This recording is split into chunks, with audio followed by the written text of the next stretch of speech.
Selamat petang Bapak, Ibu, dan saudara-saudari yang dikasihi oleh Tuhan. Bagaimana kabarnya? Semoga dalam keadaan yang baik dan sehat. Hari ini kita berjumpa kembali dalam Persekutuan Raya tanggal 24 Maret 2021.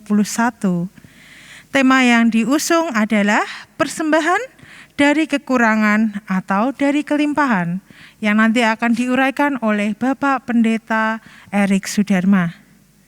Mari kita mulai persekutuan ini. Kita mau naikkan satu pujian, sebab Kau besar.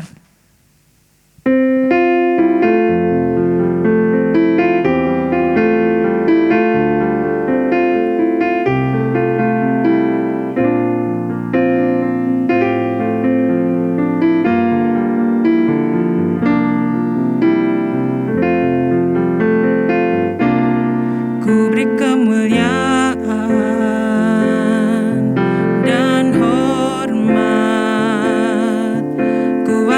suara pujian, ku agungkan namamu, ku beri kemuliaan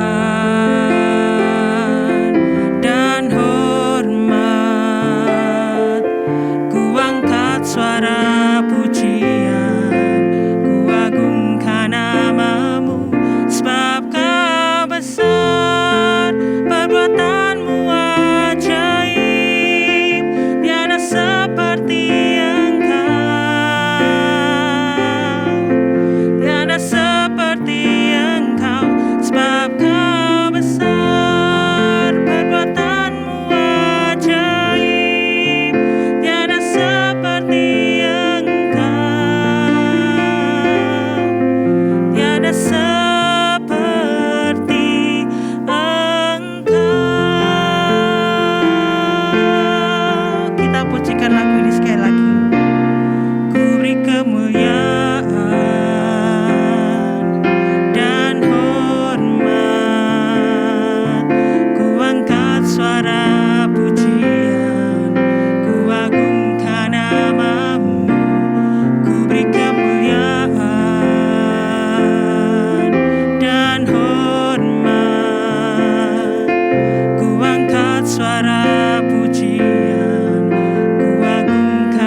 mari kita satu dalam doa. Tuhan Allah Bapa kami yang bertahta di kerajaan surga yang mulia, Tuhan terima kasih karena pada hari ini kami boleh bersekutu kembali dalam persekutuan raya.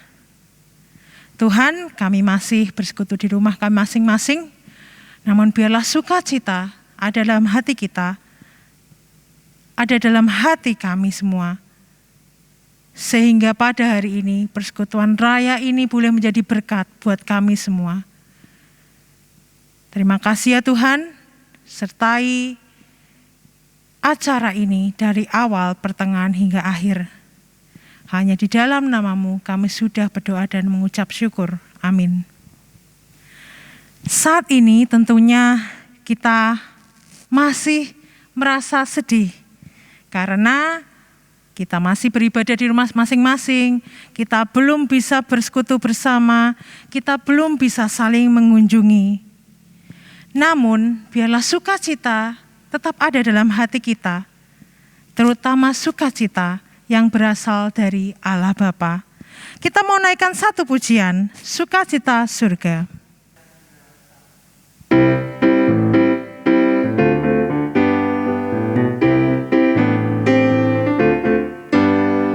Terima sukacita surga, itulah kekuatan bagi jiwa. Ku dapat rasakan kasih-Nya di tengah badai yang bergelora. Terima sukacita surga, itulah kekuatan bagi jiwa. Ku dapat saksikan kasih-Nya, dahulukan badai yang bergelora. Haleluya, Kau ada dalam hatiku, takkan patah semangatku, takkan hilang kekuatanku. Haleluya, ku mau bersorak bagimu, sukacita surga nyata penuhiku. Kita pujikan lagu ini sekali lagi.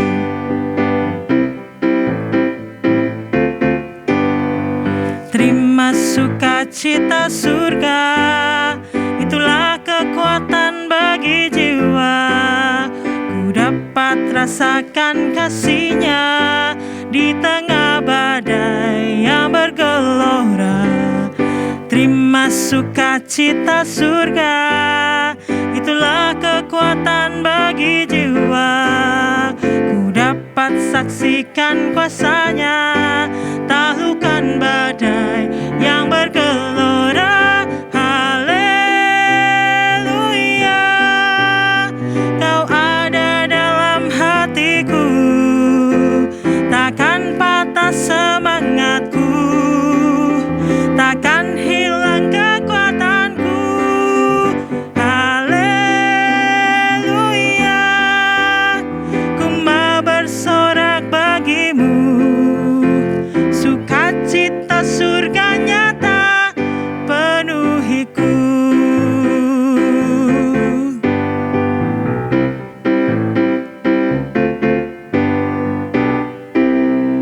Sebelum kita memasuki uraian tema pada malam hari ini, mari kita persiapkan hati kita pujikan persembahanku.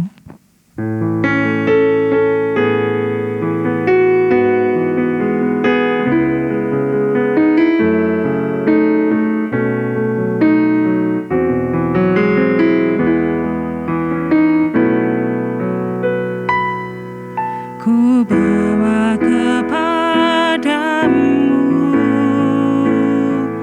oh Tuhan, persembahanku.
penyembahanku.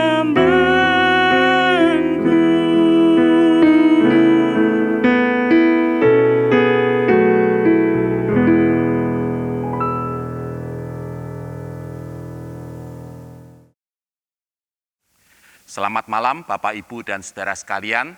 Kita bertemu kembali dalam acara Persekutuan Raya yang pada kesempatan ini mengangkat pokok atau topik tentang persembahan. Persembahan dari kekurangan atau dari kelimpahan. Mengapa kita perlu mengangkat pokok atau topik ini? Apakah karena selama masa pandemi ini jumlah persembahan jemaat GKMI Kudus berkurang? Bukan.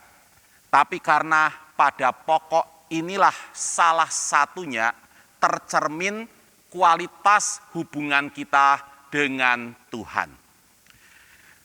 Mari kita membuka Markus pasal 12 ayat 41 sampai 44. Markus pasal 12 ayat 41 sampai 44. Sebelum saya bacakan, kita akan berdoa terlebih dahulu. Bapa yang Maha Baik, kami akan membaca dan mempelajari firman-Mu.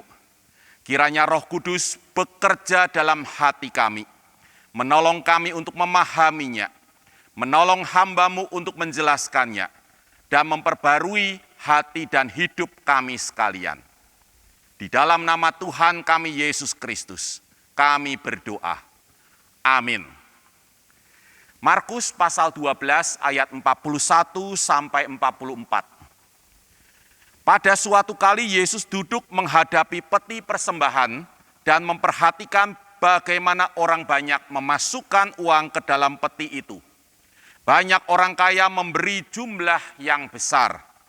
Lalu datanglah seorang janda yang miskin dan ia memasukkan 2 peser, yaitu 1 duit. Maka dipanggilnya murid-muridnya dan berkata kepada mereka, "Aku berkata kepadamu sesungguhnya, janda miskin ini memberi lebih banyak daripada semua orang yang memasukkan uang ke dalam peti persembahan. Sebab mereka semua memberi dari kelimpahannya, tetapi janda ini memberi dari kekurangannya, semua yang ada padanya, yaitu seluruh nafkahnya." Demikian firman Tuhan, berbahagialah kita yang merenungkannya siang malam dan melakukan kehendak Tuhan. Bapak, Ibu, saudara sekalian, ini kisah yang sangat mengharukan. Pada suatu kali Yesus duduk menghadapi peti persembahan dan memperhatikan bagaimana orang banyak memasukkan uang ke dalam peti itu. Markus pasal 12 ayat 41. Pastinya peti itu terletak di area bait suci yang disebut pelataran perempuan. Itulah area kedua paling luar dari bait suci setelah pelataran bukan Yahudi. Area ini konon bisa menampung 15.000 orang. Dan sampai disitulah kaum perempuan dapat memasuki area bait suci. Tidak bisa masuk lebih dalam. Hanya sampai di situ, pelataran perempuan. Di situ terdapat 13 peti persembahan yang bentuknya seperti trompet. Bukan cuma melihat, Alkitab mencatat Yesus memperhatikan atau mencermati dari kata Yunani theoreo. Bagaimana orang banyak memasukkan uang ke dalam peti itu. Yesus mencermatinya. Artinya, bagi Yesus tradisi keagamaan itu penting. Termasuk memberi persembahan. Tapi jauh lebih penting penghayatan akan maknanya. Saudara sekalian, hakikat memberi persembahan adalah ungkapan dan tanda kasih kepada Tuhan. Dan kualitas kasih Yang dikehendaki Tuhan adalah demikian. Markus pasal 12 ayat 30. Kasihilah Tuhan Allahmu dengan segenap hatimu, dan dengan segenap jiwamu, dan dengan segenap akal budimu, dan dengan segenap kekuatanmu. Tanpa kasih seperti itu yang melandasinya, tradisi sebaik apapun tidaklah berarti. God looks at the heart, not the hand. The giver, not the gift. Di antara orang banyak, ratusan, mungkin ribuan orang yang hadir ketika itu di bait suci. Mereka yang memasukkan uang ke dalam peti persembahan. Yesus sedang mencermati siapa di antara mereka yang benar-benar mengasihi Allah dengan segenap hati, jiwa, akal budi, dan kekuatan. Mengapa tradisi memberikan persembahan yang diperhatikan Yesus? Bukan tradisi-tradisi keagamaan lainnya yang juga dilaksanakan di bait suci. Seperti membaca Alkitab, menjelaskan firman Tuhan, mempersembahkan kurban, berdoa, dan seterusnya. Mengapa? Justru memberikan persembahan yang diperhatikan Yesus. Jawabannya, karena berbeda dengan masa kini. Pada zaman Yesus, semua tradisi yang lain itu hanya dilakukan oleh para pemimpin agama. Membaca kitab suci, menjelaskannya, mempersembahkan kurban, berdoa, dan seterusnya hanya dilakukan ketika itu oleh para pemimpin agama. Hanya memberikan persembahan bisa dilakukan oleh setiap orang percaya tanpa kecuali. Saudaraku, ini peringatan bagi kita sekalian, terutama bagi hamba Tuhan seperti saya dan pengurus gereja. Tuhan menakar atau menilai kasih kita kepada Tuhan bukan terutama pada kegiatan-kegiatan pelayanan atau penata layanan yang kita kerjakan, tapi pada kegiatan-kegiatan umum keumatan yang tidak berlabel pelayanan. Salah satunya kegiatan memberikan persembahan. Kita melakukannya bukan karena kita ini pendeta atau kita ini pengurus gereja, melainkan kita melakukannya semata-mata sebagai orang percaya, umat Tuhan. Apakah kegiatan-kegiatan seperti itu yang bersifat umum keumatan seperti itu kita lakukan dengan segenap hati, jiwa, dan kekuatan? Itulah ujian bagi kualitas kasih kita kepada Tuhan. Saudara sekalian, kembali kepada kisah suci yang sangat mengharukan ini. Ayat 42. Lalu datanglah seorang janda yang miskin, dan ia memasukkan 2 peser, yaitu 1 duit. Pada zaman Yesus, kebanyakan janda di Palestina itu miskin, hidup dari belas kasihan orang lain. Mengapa sosok janda yang diperhatikan Yesus diberi keterangan yang miskin? Karena dia sangat miskin. Dari kata Yunani ptokos, miskin. Siapa saja yang melihatnya dapat langsung menyadari kemiskinannya. Bisa jadi si janda adalah seorang pengemis.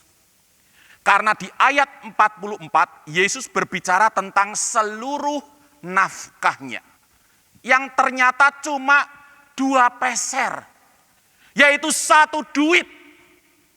Kondisinya sangat kontras dengan orang-orang di sekelilingnya, apalagi dengan mereka yang memberi persembahan dalam jumlah yang besar. 2 peser, yaitu satu duit. Peser berasal dari kata Yunani lepton, yaitu keping uang Yahudi yang paling kecil. Nilainya kira-kira 1/8 sen. Satu duit dari kata Yunani kodrantes adalah keping uang Yunani yang nilainya kira-kira 1/4 sen. Terjemahan versi bahasa Indonesia sehari-hari sangat tepat untuk ayat ini. 2 uang tembaga, yaitu uang receh yang terkecil nilainya. Uang receh yang terkecil nilainya. Apa yang dapat dibeli dengan 2 peser itu? Teks Matius 10 ayat 29 memberikan informasi yang menolong kita. Bukankah burung pipit dijual 2 ekor seduit? Jadi 2 peser atau 1 duit adalah harga 2 ekor burung pipit. Dibandingkan upah buruh harian ketika itu, di zaman Yesus, yaitu 1 dinar, 1 peser itu kurang dari 1/100 dinar. Kecil sekali. Di Indonesia, keping uang paling kecil berapa? 100 rupiah saat ini. Jadi, di masa kini, nilai persembahan si janda kira-kira 200 rupiah. Saya rasa di GKMI Kudus tidak ada jemaat yang memberi persembahan sekecil itu. Namun, saya punya pengalaman di sebuah gereja di Desa Pracimantoro, Jawa Tengah. Ada jemaat yang memberikan 100 rupiah ke dalam kantong persembahan. Saking miskinnya penduduk di sana. Namun, sungguh pun kecil, Bapak Ibu saudara sekalian, nilai persembahan si janda itu yang dicatat Tuhan dan tercatat di dalam Alkitab. 2 peser, yaitu 1 duit. Nilai persembahan lain yang jauh lebih besar tidak dicatat. Mengapa? Karena persembahan si janda sangat istimewa, jauh lebih berharga ketimbang seluruh persembahan yang masuk ke dalam perbendaharaan bait suci ketika itu. Ayat 43, maka dipanggilnya Yesus memanggil murid-muridnya dan berkata kepada mereka. Kita lihat di sini bahwa persembahan si janda memuat pelajaran yang sangat penting. Sampai Yesus memanggil semua muridnya untuk memberitahukan pelajaran itu. Kita pun diajak untuk memetik pelajaran yang luhur dari orang yang sama sekali tidak dipandang oleh dunia pada zaman itu. Saudaraku, mengapa persembahan si janda dinilai Yesus jauh lebih berharga ketimbang semua persembahan yang masuk ke perbendaharaan bait suci ketika itu? Karena nilainya setara dengan pendapatan si janda untuk bertahan hidup. Ia memberi dari kekurangannya, atau terjemahan lainnya kebutuhannya. Ia memberi dari kebutuhannya, dari kata Yunani husteresis. Diperjelas dengan kata-kata berikutnya, semua yang ada padanya, yaitu seluruh nafkahnya. Ayat 44. Sedangkan nilai persembahan orang lainnya setara dengan biaya untuk menghias hidup mereka. Persembahan si janda setara dengan pendapatan yang ada padanya untuk bertahan hidup. Sedangkan persembahan semua orang lainnya setara dengan biaya untuk menghias hidup mereka. Mereka memberi dari kelimpahan, dari surplus mereka. Terjemahan versi bahasa Indonesia sehari-hari sangat tepat untuk ayat ini. Janda itu, sekalipun sangat miskin, memberikan semua yang ada padanya, justru yang ia perlukan untuk hidup. Persembahan itu diambilnya dari kebutuhannya, bukan dari kelebihannya, bukan dari surplus, karena memang dia tidak memiliki surplus. Itu berarti persembahan si janda bersifat pengorbanan. Sacrificial. Sedangkan persembahan semua orang lainnya bersifat tanpa pengorbanan. Unsacrificial. Persembahan si janda bersifat nothing to gain. Tidak ada untungnya. Sedangkan persembahan banyak orang lainnya bersifat nothing to lose. Tidak ada ruginya. Mereka tidak kehilangan apa-apa. Saudaraku, pernahkah kita memberi persembahan dari pendapatan yang hanya cukup untuk memenuhi kebutuhan hidup kita? Itu pun sudah pas-pasan. Di awal perjalanan hidup saya sebagai hamba Tuhan, sedikit cerita ya, 28 tahun yang lalu pernah uang di dompet saya tinggal Rp10.000. Waktu itu honorarium saya Rp250.000 per bulan. 28 tahun yang lalu. Orang bilang, tidak mungkin bisa hidup layak di ibu kota, Jakarta, dengan honorarium sekecil itu. Keputusan saya untuk menjadi hamba Tuhan dianggap keputusan yang gila. Bahkan maaf oleh orang tua saya ketika itu.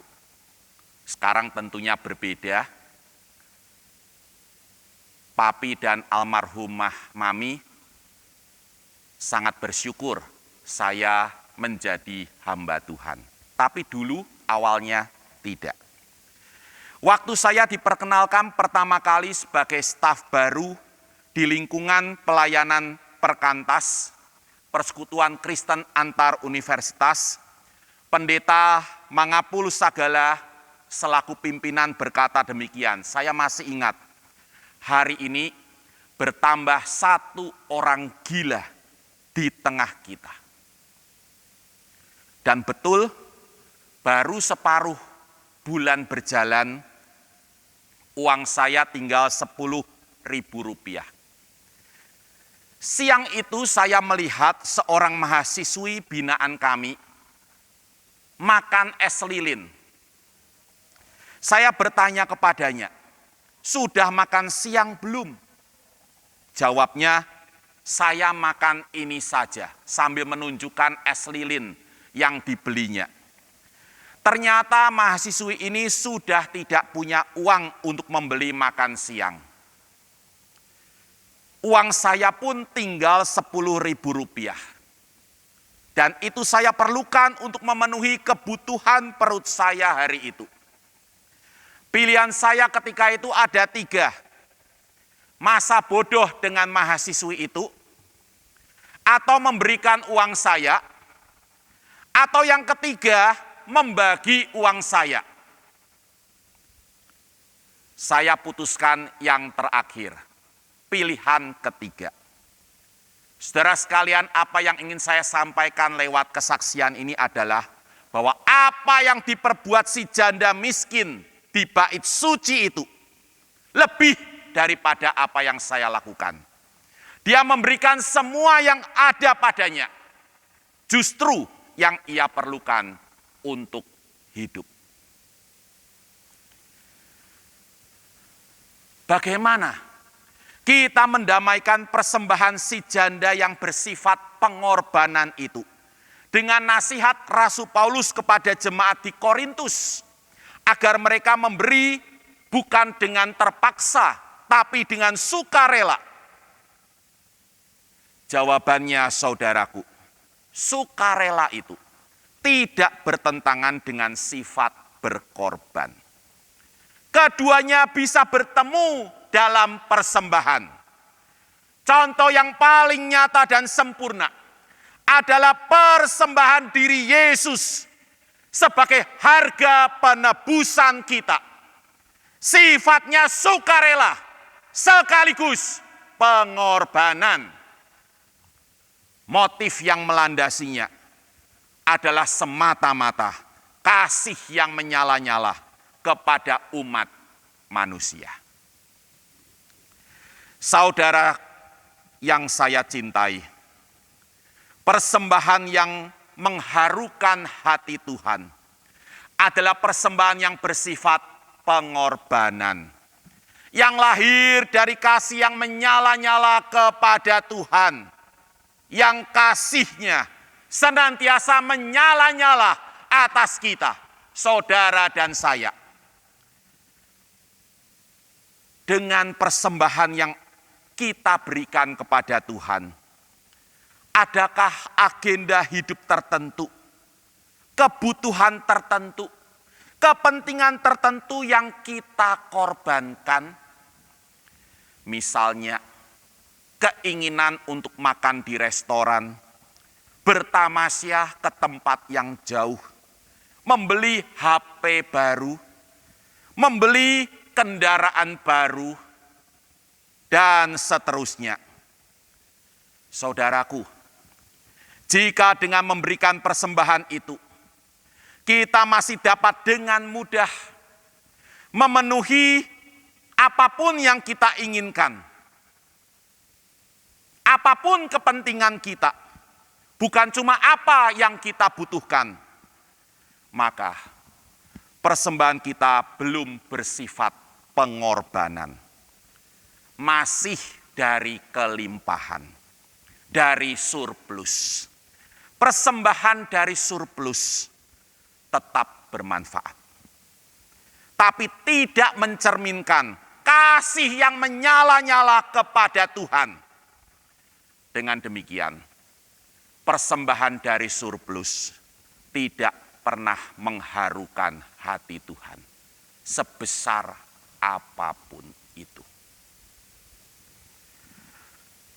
Tradisi memberikan persembahan di GKMI Kudus mencakup persembahan minggu, persembahan bulanan, dan persembahan khusus, misalnya untuk kebutuhan acara Natal, Paskah, korban bencana alam, dan sebagainya.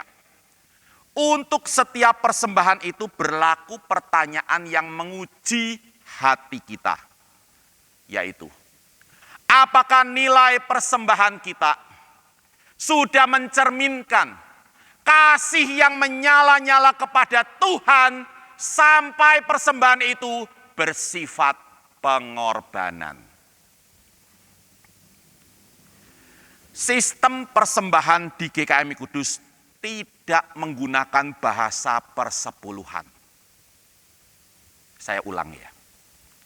Sistem persembahan di GKMI Kudus tidak menggunakan bahasa persepuluhan.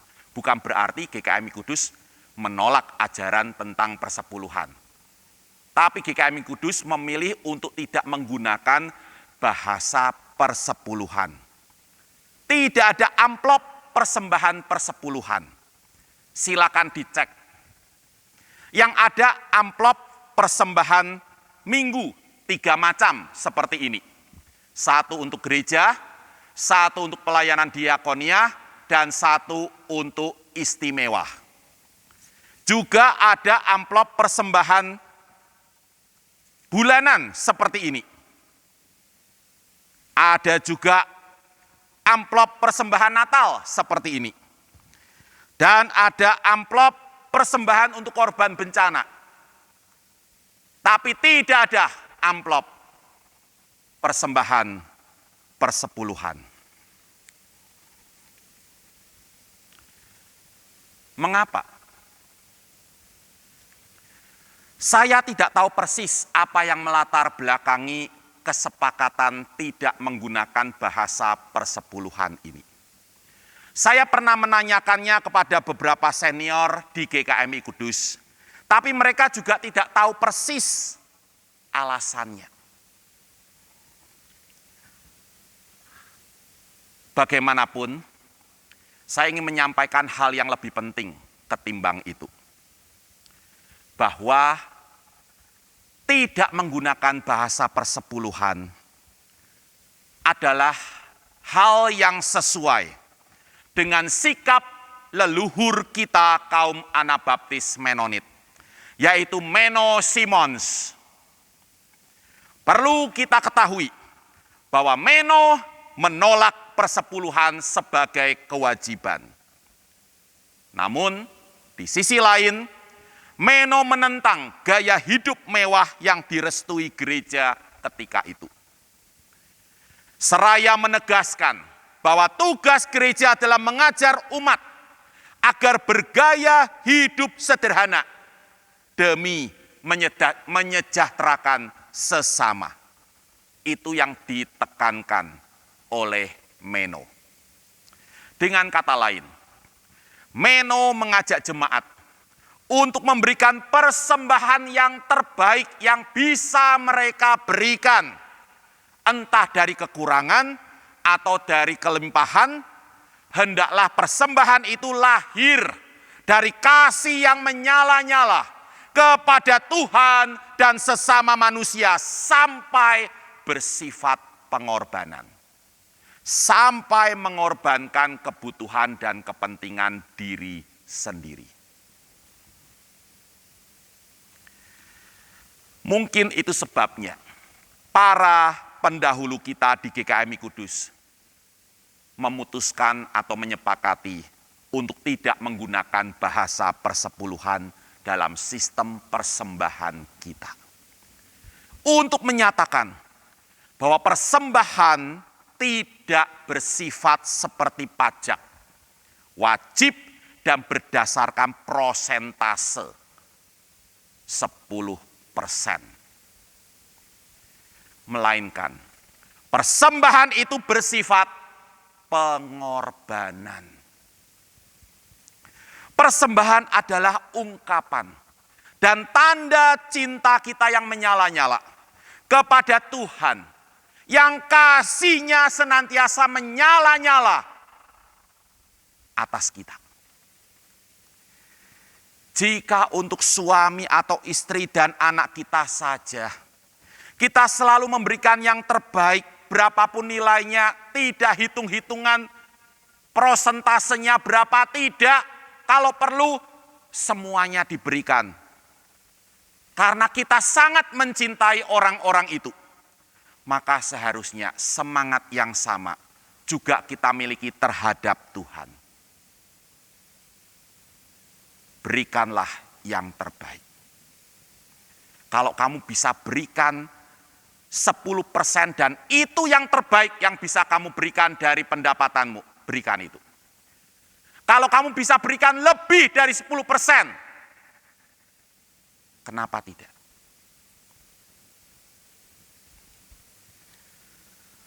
Rekan pendeta senior saya pernah ditanya demikian. Sampai berapa persen dari pendapatan kita seharusnya nilai persembahan kita? Dengan tenang senior saya menjawab, sampai sakit. Berilah persembahan bukan karena terpaksa, tapi sampai kamu merasa sakit. berat untuk melepaskannya, tapi akhirnya dengan rela kamu melepaskannya demi kasih-Mu yang menyala-nyala kepada Tuhan. Akhirnya, saudara sekalian, di akhir uraian saya ini, saya ingin mengajak kita belajar dari sosok janda miskin lainnya dari abad ke-20. Pada suatu hari, di tahun 1980, semasa Gordon Cosby menjabat pendeta di sebuah gereja baptis kecil, di sebuah kota dekat Lynchburg, Virginia. Seorang diaken menelponnya dan meminta bantuan Cosby.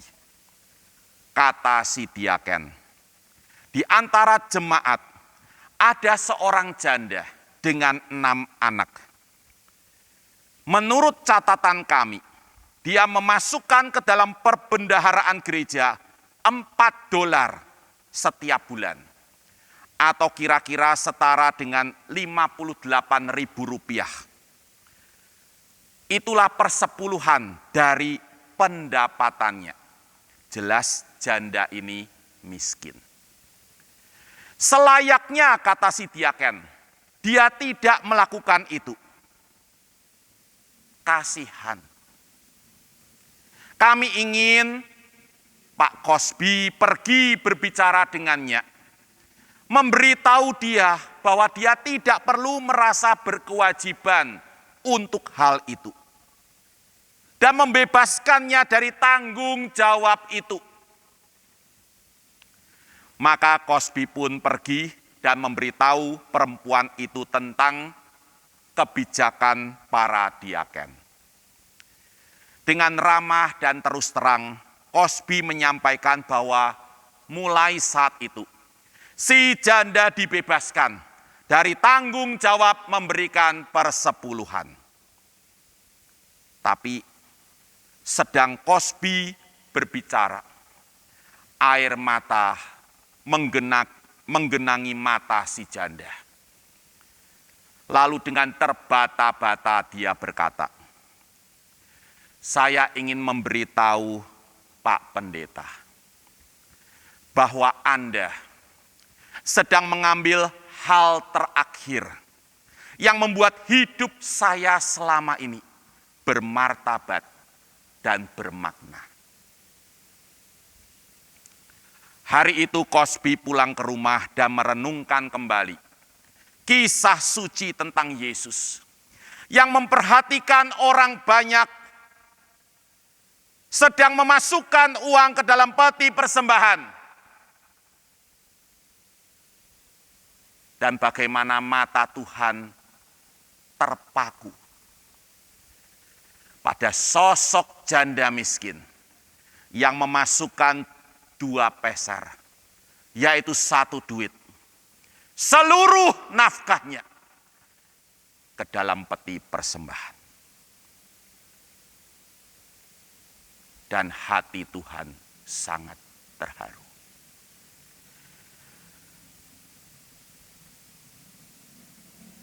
Saya rindu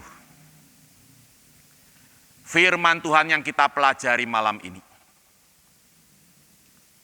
mengubah sikap hati kita dalam memberi persembahan.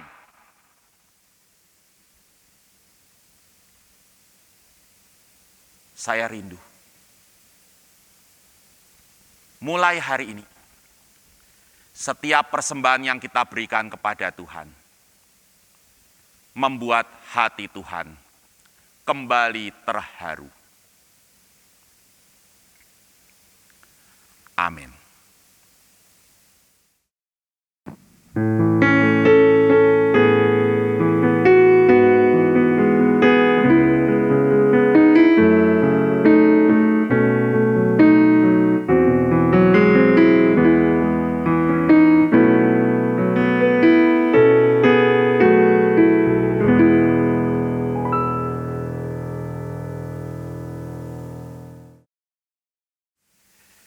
Saudara sekalian, mari kita akhiri persekutuan raya pada malam hari ini dengan doa dan berkat.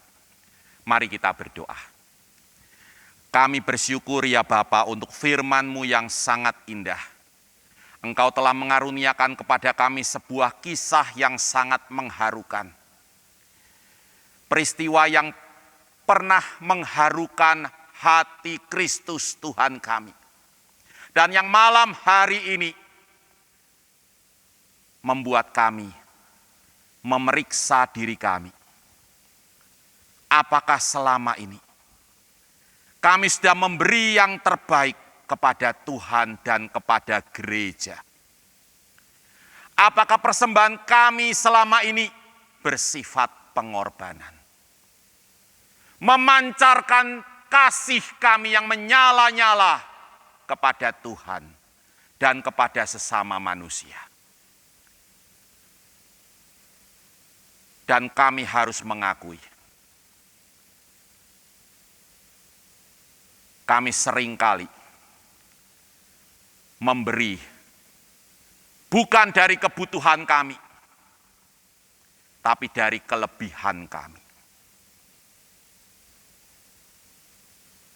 Bapa, firman-Mu malam hari ini mengingatkan kami bahwa kasih-Mu senantiasa menyala-nyala atas kami. Dan betapa rindunya Engkau pun merasakan bahwa kasih kami kepadamu juga menyala-nyala. Dan itu nyata dalam apa yang kami persembahkan kepadamu. Tolonglah kami mulai hari ini mengikuti teladan si janda miskin. Tolong kami mempersembahkan kasih yang menyala-nyala kepadamu, yang sudah terlebih dulu dan senantiasa mengasihi kami dengan begitu dalam dan luas. Terima kasih Bapa. Kami rindu mulai hari ini persembahan kami memuliakan nama Tuhan dan menjadi berkat bagi banyak orang. Di dalam nama Tuhan kami Yesus Kristus kami berdoa. Amin. Saudara sekalian, arahkanlah hatimu kepada Tuhan dan terimalah berkat-Nya. Tuhan memberkati engkau dan melindungi engkau. Tuhan menyinari engkau dengan wajah-Nya dan memberi engkau kasih karunia. Tuhan menghadapkan wajah-Nya kepadamu dan memberi engkau damai sejahtera. Amin. Bapa,